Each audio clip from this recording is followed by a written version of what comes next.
that game against Carolina. Pete said at the top of the show he thought Philadelphia outplayed Carolina, but that didn't show up in the score. Did you feel the same way?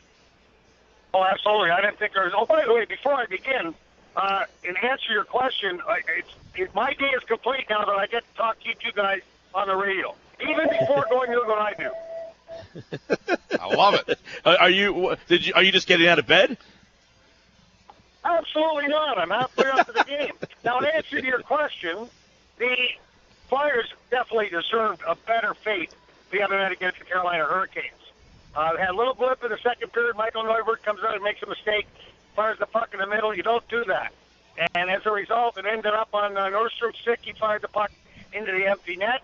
And then they got a bad break where the puck went into the corner. The referee was so lazy he couldn't get out of the way. The puck's wheeled around the boards. He's got to understand that it's going to come and hit him. Comes right at the Jordan Stahl, the slot, and that was pretty well it. It really changed the whole theme of things. I mean, Carolina had a minimal amount of quality opportunities, and the Flyers deserved a better fate because they really came and worked 60 minutes. Coach, Neuvirth going to start again tonight. Is that a surprise? Are you a little surprised he's getting the back-to-back call? He's been the better goalie.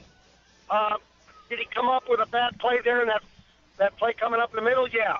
But Mason's had a couple of those also this year. So when you take a look at that play, you just put pictures, and Neuvirth, as a 60-minute goaltender, has been the better goalie on a day-to-day basis this year.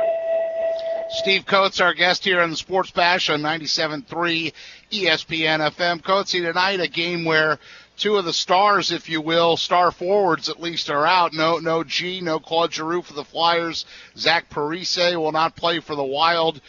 Which team is more affected by missing their guy?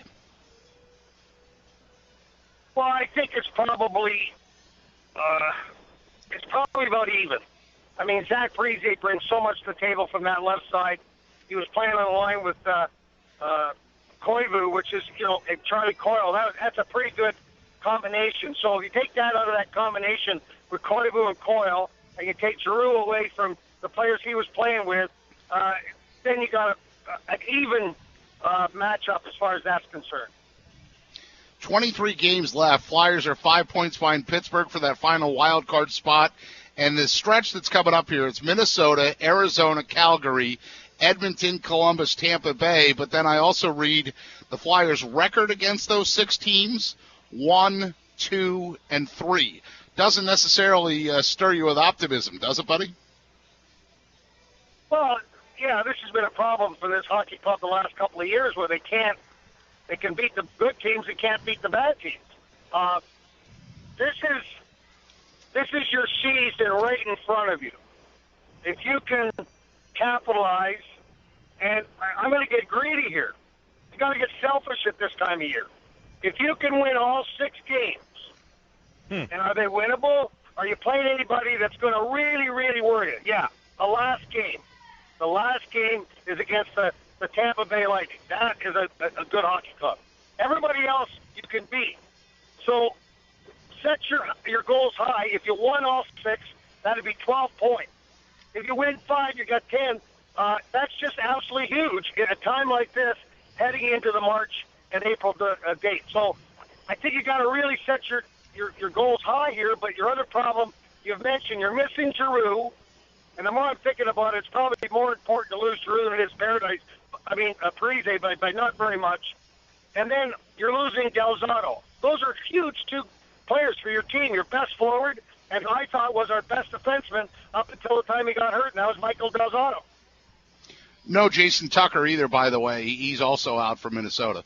Yeah, Coachy, and one thing I wanted to ask you, and Voracek said we got to get 10 out of the next 6 here, but Hextall basically, you don't see this too often, but he said we're not making a move. We're not going to do anything. Is that discouraging to hear if you're fighting for a playoff spot? I understand they don't want to, part with any young players, but is that something discouraging to hear if you're fighting and clawing, if you're one of those guys on the ice? I don't know if that's true, Michael, because if you take a look at the hockey, first of all, there's a team that's very much together. Very, very much together. They believe themselves.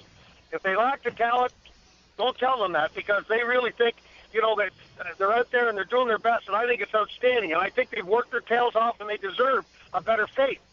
But, at this time of year, and for them to know that they're not going to go out and just rent somebody for the sake of attempting to make the playoffs when their percentages are very, very slim at this time, then that doesn't make sense for what Hextall's, future is, what his thought process is as far as the future is concerned, and that's building from within. So if he goes up and he gives up players at this point in time to bring in rental players, that's short period. That's not long term. Well, I think a lot of the fans are on board. For the first time in a while, the patient attitude of the Flyers, the Flyers fans have embraced. But he that they felt that they had help at Lehigh, that they had a couple guys hurt, Giroux being one, and that we have a couple guys at Lehigh that they thought could help. Do you have any insights might be? Well, I would think they're thinking of Taylor Leier as one of them. And then I'll tell you who the guy that's the guy that everybody's talking about. Everybody. When I talked to the broadcasters that did the World Juniors this past winter, they said the number one player there that could walk in right now and play in the National Hockey League is Provorov, who was the Flyers' number one pick last year. That's a pretty strong statement. Like, not only was he the best player at the World Juniors, but without a doubt, no-brainer, he could play in the National Hockey League right now. Coatsy, as much as Provorov's getting attention, Ghost is lighting things up, and Keith Jones, your colleague, your friend, mentioned those two guys in the same sentence the other night, so I'm 100% on board with you bringing out the Provorov name. Before we close, let's just ask you real quick about Scotty Lawton, because it looks like he's got a new home at the left wing, a natural center. He's moved over, and that seems to have lit a little bit of a fire under him. You played the game, certainly played it more than I've ever laced up the skates. What's the challenges in him, or what's the difference between – explain to the lay fan out there, or just Joe fan, the difference between being the center and being the left wing, and why he might find more success being able to be on the left wing than on the center? I don't know the answer to why he's better at the left side, because he's an excellent skater. And one of the things that's hard about playing center is that you got to do a lot of skating. It's a lot more work, especially in the defensive zone where you're required to go down below the circles and help out the defense when you're outnumbered below the circles. And so for a guy like Lawton, I thought that was his position because of the skating ability, and he's got great stick-handling ability. But in saying that, if you make the game simpler, this might be the answer.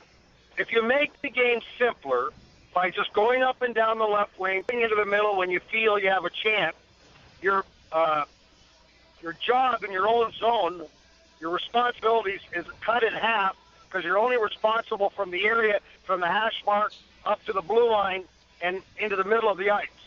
So when you think about that, then less things to think about, more time to think about the offensive part of the game. And the other thing is, I think playing with Nick Cousins. The other night, Nick Cousins, I'd love to play in a line with Nick Cousins, because you're going to get the puck. He's really smart with the puck. Not the biggest guy in the world.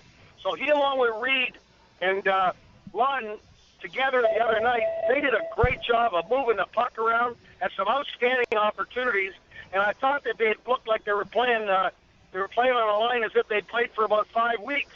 That's how good they were. So I think that he's really been helped by that, by playing with those two guys, Reed and Cousins. All right, back in action tonight on 97.3 ESPN. Big stretch here, starting at home against the Wild tonight. You'll hear Tim Saunders and Steve Coates on 97.3 ESPN. All right, Coatesy, thanks a bunch, pal. Michael, my pleasure. Peter, you guys take care. Safe travels, Coatesy. Guide that plane safely. Yeah, and it's always entertaining to hear Coatesy on the broadcast. We'll hear him tonight